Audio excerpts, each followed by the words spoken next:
Dear audience, let me welcome you here on this interview. This interview is part of the Czech Dead Film Movie Festival, which is annually organized by Czech Centers and Ministry of Foreign Affairs of the Czech Republic.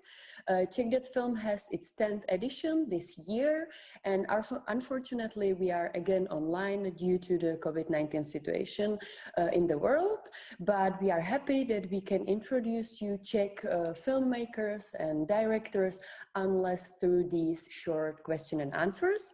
I'm here today with Slavek Horák, director, writer and producer of the movie Havel. Welcome, Slavek. Welcome, hi. And let's get started with the first question. I wanted to ask you, you made a movie about one of the most known persons, celebrities, politicians in the modern Czechoslovak and Czech history. How did it happen? When it came to your mind for first that you will make a movie about him? Well, when I make a movie, I am always searching for a strong leading character. I mean, the story comes second to me. The first is always the character and his or her transformation. And I made my first movie, which was called Home Care, about my mother, who is very inspirational character for me. And then for the second movie, I was looking for another inspirational character. But I also wanted a bigger scope, you know, a character who is set against the political and historical background of our country. And that led logically to Havel, who is as big as inspiration as it gets for me. He's really, to me, he's the biggest Czech hero of all times. And I was just hoping that I'm up to the task. And I was very happy that nobody ever attempted to do a feature film on Havel, which is strange to me because it's such a great story. And I was really surprised when I learned that there were not even attempts to do this. But yeah, well, good for me. Thank you. And isn't it a bit tricky to make a movie about someone you still have a lot of people here who remember him personally and who were his friends or his wife? Yeah, of course, it is very tricky because there are a lot of people who remember Havel, even though the film is set between 1968 and 1989. So, for example, his wife Dagmar wasn't with him in those years, and his first wife Olga is long dead, so we couldn't talk to her. But the thing is that you can't please everyone with this film. We expected the critiques, which came as we expected. But well, yeah, that's the trouble with the films based on the real person. People who are really close to that person, of course, remember a different human being. While what we are doing is a film. It's a representation of certain traits or characteristics of that human being, and basically we are condensing his story for the film. So it's not like a verbatim illustrated biography anyway. Yeah, that's true. And when you were preparing yourself, you met with Dagmar Havlova and other like Václav Havel's friends, or how did you prepare yourself? Luckily for me, there's a lot written on Václav Havel, and there is a wonderful institution called Václav Havel's Library here in Prague. And everything that was ever written on Havel is there. And also, what is great is that he is a playwright. Obviously, he was a playwright. So he wrote a great deal, not just his plays, but his essays. He never kept a real diary, but he did write some sort of memoirs of certain events, of crucial key events in his life. And that was very valuable source of insights into his mind. And of course, we've met people who knew him in the 70s, which is where the biggest chunk of the movie is set. And we met with Anna Freimanová, who is not only director of Václav Havel's library, but who was very close friend of Václav Havel. And she lived, she had a cottage next to his cottage, where he spent most of his dissident years in the 70s, since he was banned to perform, to do theater in Prague. So she was the very valuable source of insight too. And of course, Václav Havel's late wife, Dagmar Havlova, who became a great help with the script, and of course her insights into his character and into his personal characteristics were very valuable too. Okay, but there was a lot of happening in his life through these years, so you just had to choose something, a few things from his life to be in the movie. What was the key or the clue to what to choose into the movie? Yeah, it's a well. Havel's life is was very rich and very textured and full of wonderful little stories. But our aim was not to make just a chronicle of his life, not to make just the illustrated biography of the events as they happened. Our aim was to make a dramatic film, to basically build the film as a drama. And to do this, to have the drama working, we of course had to take some events from Havel's life that fit the structural requirements of a classical drama. And since, as I said, I'm always most interested in the development or transformation of the main character, where he starts, what he goes through, where it takes him, how it changes his inner life, and in effect, how these changes affect his outer life, what he does in life. That's what is most important, the most interesting to me, and that's what we were after. So we were basically picking up stories from Havel's life that fit into this drama structure of a man who starts as a playwright, becomes a human rights fighter, and ends up president of Czechoslovakia. So what fitted this development, this transformation that went into the story, into our story, into the film. All the other things, we just had to skip them. Yeah, of course. It would be a film long like 10 hours or maybe more. It would be 4 seasons of a TV series. Yes.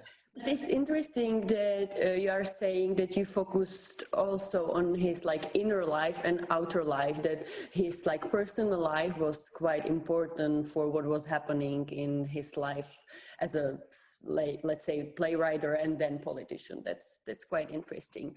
And let's talk about Viktor Dvořák. You chose Viktor Dvořák as a main actor. He played Václav Havel. How long did it take to choose him, or you saw him for first sight and you said, this is Václav Havel for my movie? Or it was the casting process was very long and very difficult, because Václav Havel is such an iconic face. You know, he's not just in Czech Republic, but worldwide. And he's got such a specific face that none of the well-known Czech actors, of great Czech actors, nobody is even close in physical resemblance. Of course, there are two different attitudes to this.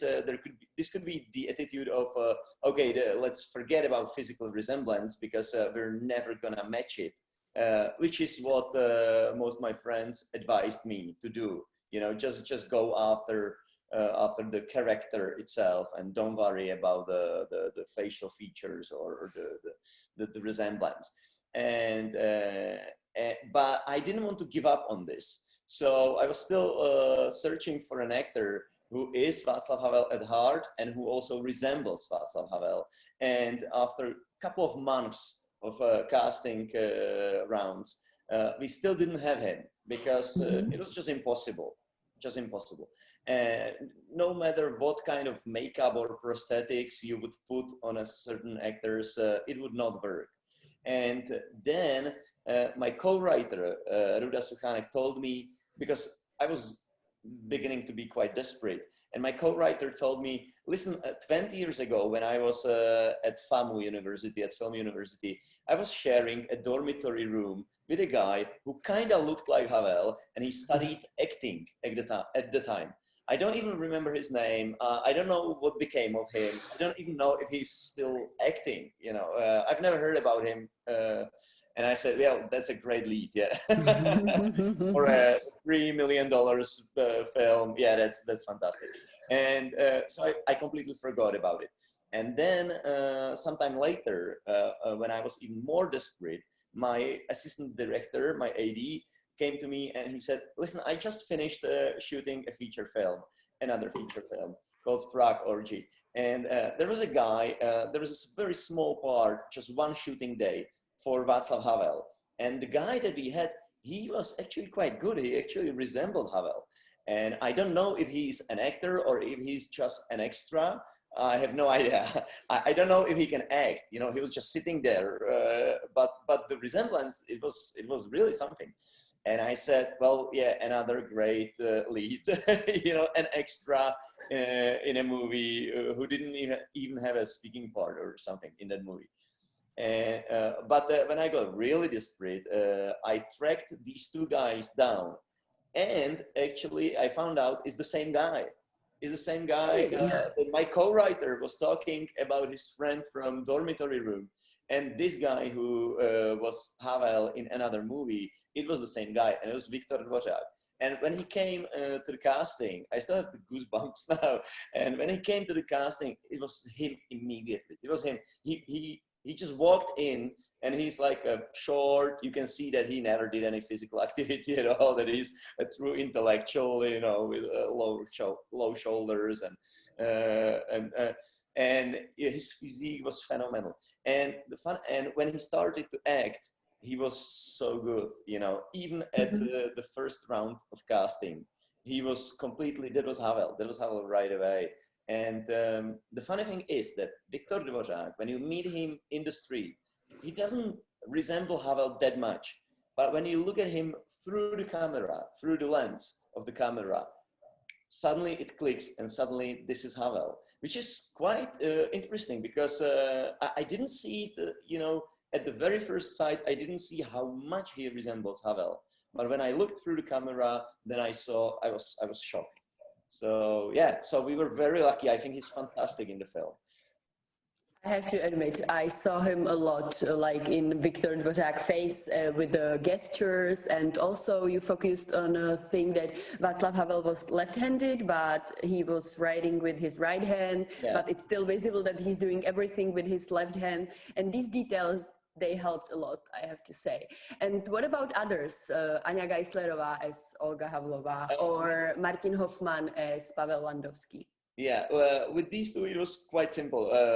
For Olga, I always wanted Anja Geislerová because not only, at least in my eyes, she resembles Olga, but I know Anja a bit, and I know that at her heart, she's very much the character, the same character as Olga, or as I imagine Olga was from what I've learned. You know, very stubborn, very strong opinion. She never budges. She never you know, misses her mark. And she was really the rock, the anchor for Havel. And that's Anja to me. She's you probably know that she. Even Anja in her real life, she is quite open about her political views, and she's not shy. You know, she's not shy to express her feelings about current politics or about anything. And I like that. Very strong woman.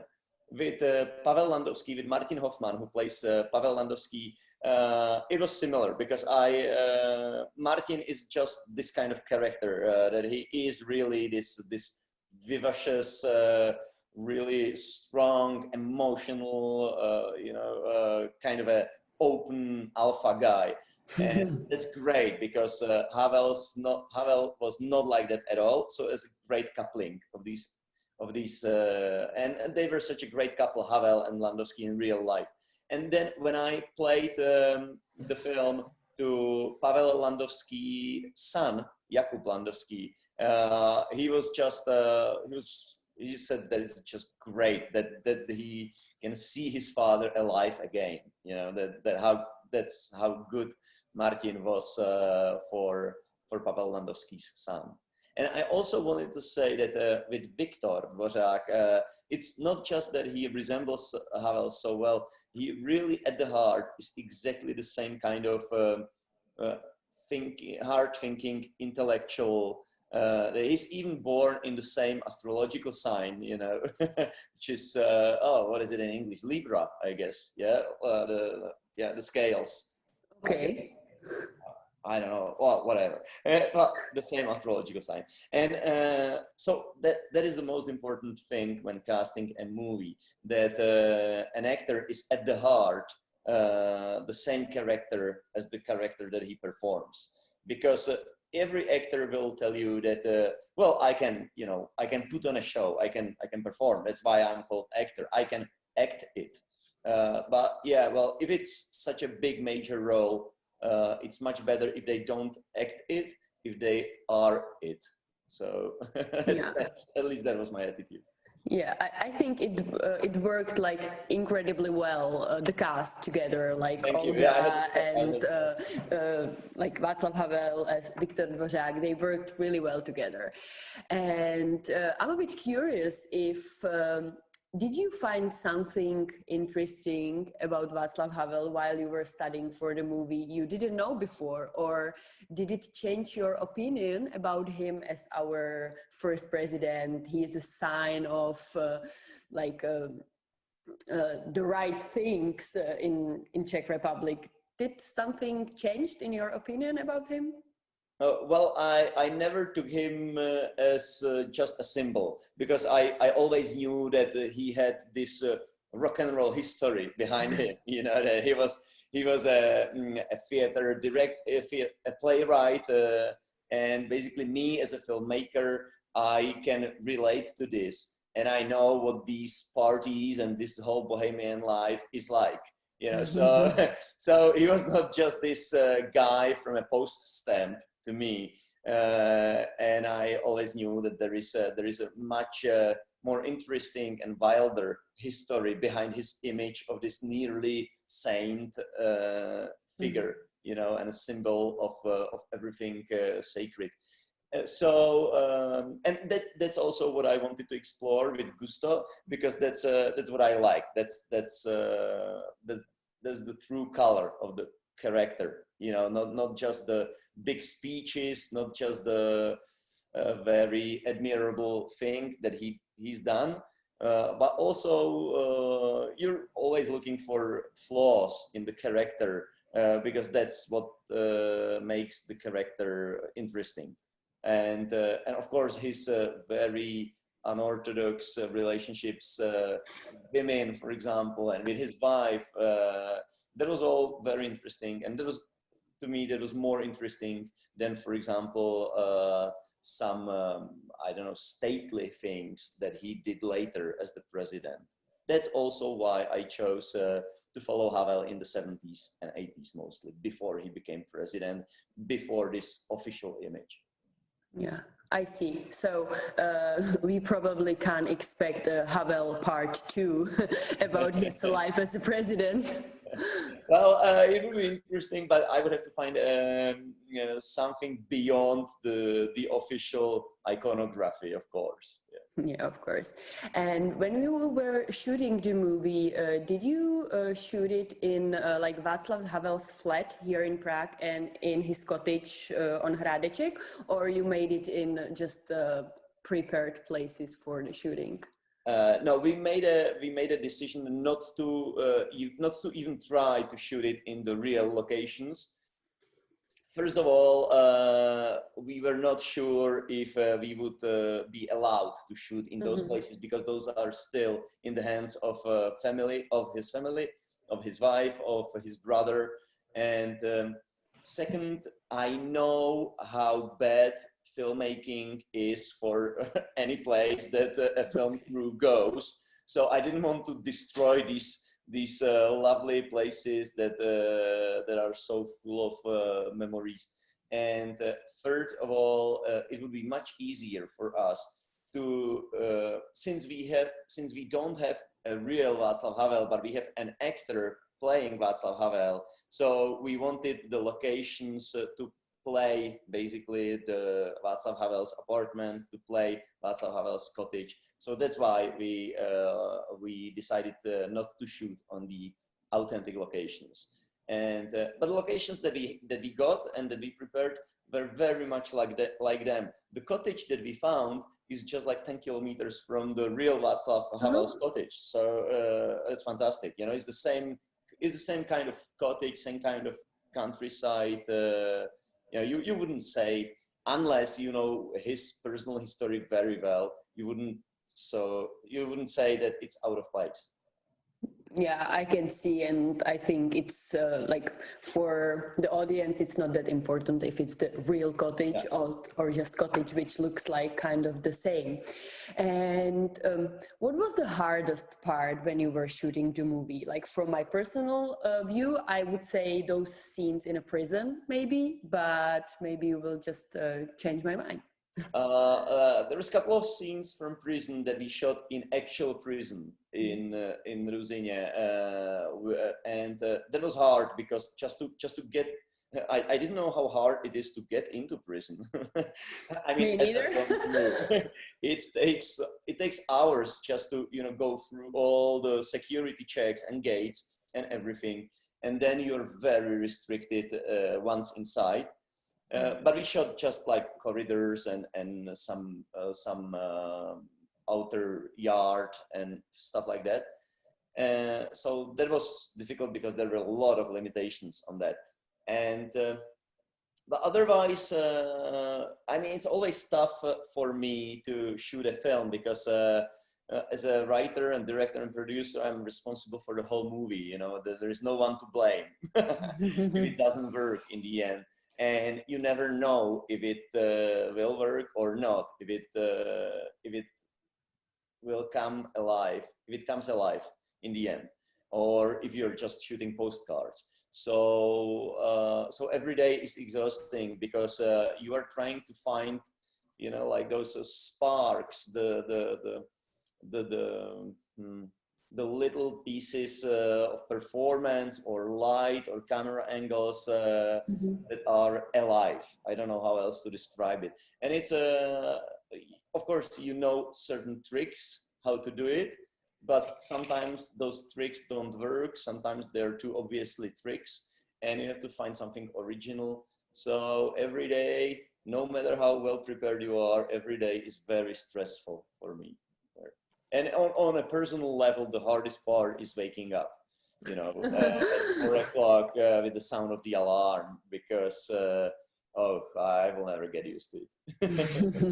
So then it's good that usually the shooting of the movie doesn't take that much long time as we would expect, maybe like, it's like in a month or something like that. But I can see 2.5 months, or almost 3 months. That's quite long, but I can see that waking up is the hardest part. So I really like to talk about Havel, but I want to also ask you another question, which is what we can expect next time. Are you working already something else, or what's your plan? But don't know yet. Actually, I don't. I'm still, because even after the movie premieres, there is still a lot of work on it for me as a producer. And so right now we're working on international sales of the film. Right now we are presenting the film to international buyers at the Berlinale film market for the first time, actually. So there's still a lot of work after the movie premieres. Yeah, that's right. So thank you so much for the interview. Happy we had this online chance to meet, and I wish Havel the best as the movie. I hope we will have a chance to see it again in a cinema, not just on all these online actions and film festivals we are surrounded in this hard and curious time. So thank you, and Well, thank you, and see you I next hope, time. yeah, and I hope you will enjoy Havel. You know, as I mean, the viewers. I hope you will enjoy the film. Yeah, we hope so. And I would like to also invite our viewers to other movies. We has a part of a Czech That Film movie festival in its 10th edition this year. Thank you so much for being with us and watching our movies. Thank you. Goodbye. Goodbye.